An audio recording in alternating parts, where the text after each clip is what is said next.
Good day, I'm Stephen McHugh, and this is your JIS News for Monday, November 18. Prime Minister Andrew Holness is projecting that growth prospects in eastern Jamaica will be bolstered by the Southern Coastal Highway Improvement Project. The Prime Minister broke ground on the $384 million project on Saturday. It involves the rehabilitation of 110 kilometers of roadway between Harborview in St. Andrew and Port Antonio in Portland. The 26-kilometer stretch of road between Cedar Valley and Morant Bay in St. Thomas will also be repaired. The east-west leg of Highway 2000 between Maypen, Clarendon and Williamsfield, Manchester will also be extended under the project. Mr. Holness says it will greatly improve connectivity across the island. Getting people connected is a great part of what economic growth is all about. The flow of goods, capital, technology, and people will drive economic growth and create a broader space for development and prosperity for all. The Southern Coastal Highway Improvement Project will be done in phases by China Harbour Engineering Company, CHEC. The first leg will focus on the eastern end of the island at a cost of $195 million. $189 million will be spent on the extension of the east-west leg of Highway 2000. 374 homes have now been constructed and officially handed over under Phase 1 of the Winchester housing development in Hanover. The National Housing Trust NHT is partnering with developer Selective Homes to complete 1,003 units on the 144-acre estate. They are being constructed in 3 phases over a 3-year period. Minister without portfolio in the Ministry of Economic Growth and Job Creation, Pernell Charles Jr., says the Winchester housing development, with units priced as low as $4.99 million, is among the most affordable on the market. He was speaking with JIS News following last Thursday's official handing over ceremony.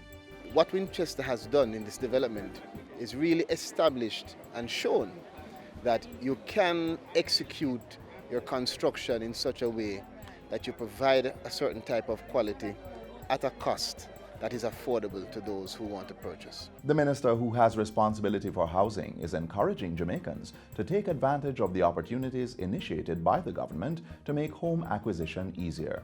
Government is providing an additional $200 million for the transportation of sugarcane from Monymusk in Clarendon to the Worthy Park Estate in St. Catherine and Appleton Estate in St. Elizabeth for the 2019-2020 crop season. Senior Director in the Agriculture Ministry's Strategic Planning Division, Delroy Coley, gave the assurance on behalf of Minister Audley Shaw recently.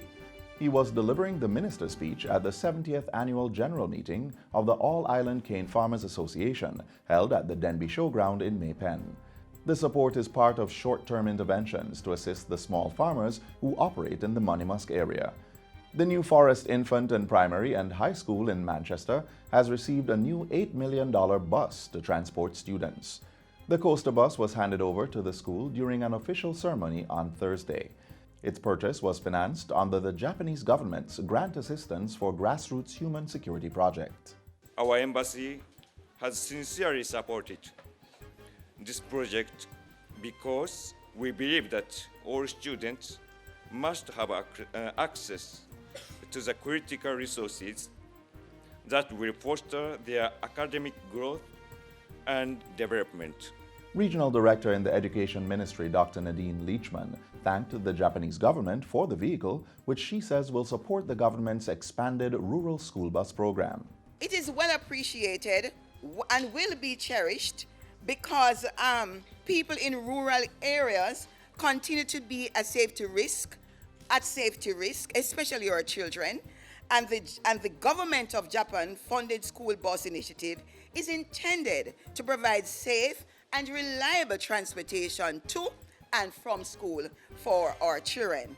The Early Childhood Commission will be staging its very first Parent Partners Forum tomorrow for persons who provide support to parents of children 0 to 8 years old, but with specific focus on children 0 to age 2.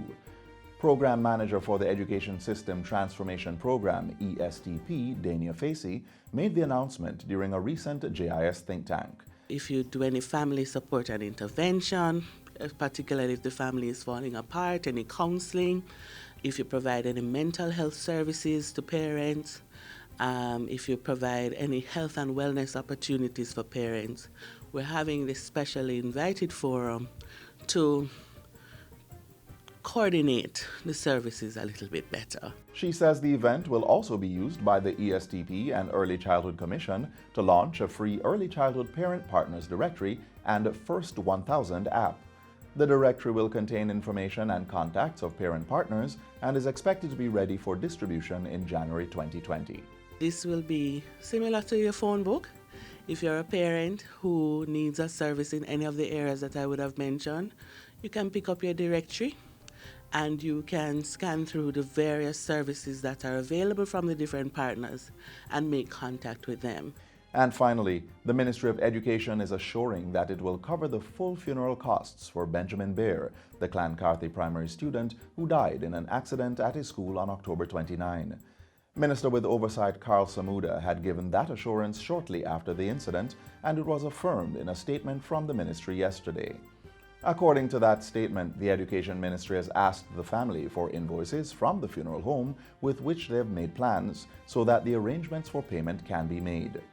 As is standard procedure, a critical incident file is submitted and processed and then sent to the Attorney General's chambers for processing and determination for payment. And that's it for JIS News Today. I'm Stephen McHugh. Thanks for watching.